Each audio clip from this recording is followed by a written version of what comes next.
Hey, welcome back to my channel. In this video, I'm gonna talk about top 5 best affordable lenses. Starting at number 5. Nikon AFDX. Unlike Canon, Nikon makes a standard prime for its DX, or APS-C, format SLRs, in the shape of this 35mm lens, which gives an effective focal length of 52.5mm. A hood and carrying pouch, unlike Canon. Inside the lens barrel are 8 optical elements, including one aspherical element. Build quality is pretty good for such an inexpensive lens, with a metal rather than plastic mounting plate, ring-type ultrasonic autofocus system and a fairly well-rounded 7-blade diaphragm.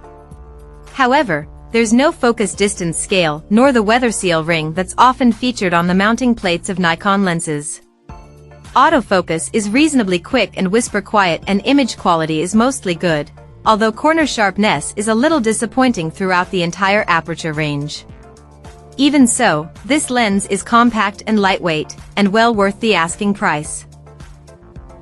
Coming at number 4. Nikon AF50mm. This Nikon lens is ideal anytime you need a wider aperture than is available from your kit zoom lens, either for letting in more light to increase shutter speeds, or to get a tighter depth of field. It's equally useful for portraiture on DX format Nikons, where the 1.5x crop factor gives a longer effective focal length of 75mm. You get 7 diaphragm blades, ring-type ultrasonic autofocus with full-time manual override, and an optical path that features one aspherical element. There's also a weather seal ring on the mounting plate, and a focus distance scale.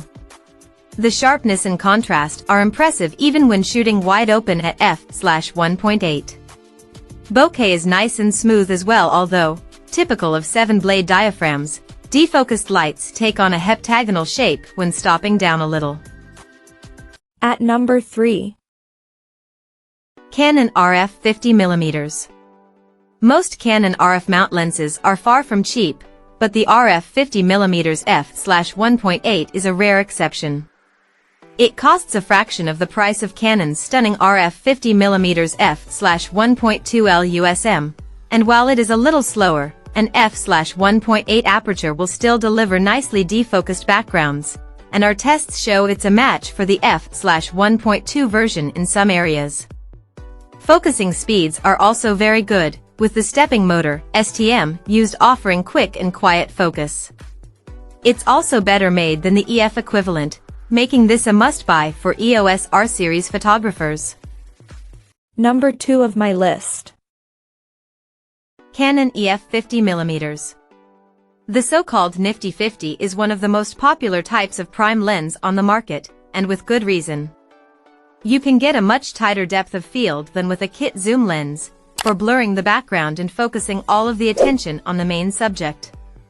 You can use it as a 50mm lens on full-frame Canons, while on APS-C Canons you get an 80mm effective focal length, perfect for portraiture.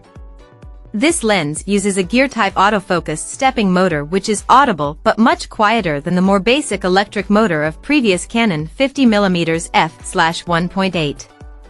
Handling is also improved, as the manual focus ring no longer rotates during autofocus.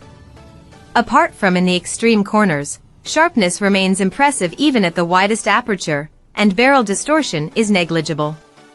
There's some noticeable axial, or longitudinal, color fringing when shooting wide open at f/1.8, but overall image quality is very good. And number 1. Canon EF 24mm. This is a pancake lens that's about an inch thick and a real lightweight at just 125G. It's brilliant for street photography with a Canon APS-C format SLR, where it gives an effective focal length of just over 38mm in full-frame terms, so it's a handy all-round standard lens, in face.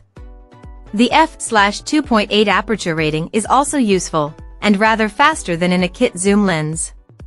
It's inexpensive for an own-brand Canon lens, but still features an aspherical element, super spectra coatings and a fairly well-rounded 7-blade diaphragm. Autofocus is taken care of by a stepping motor, with an electronically coupled manual focus ring.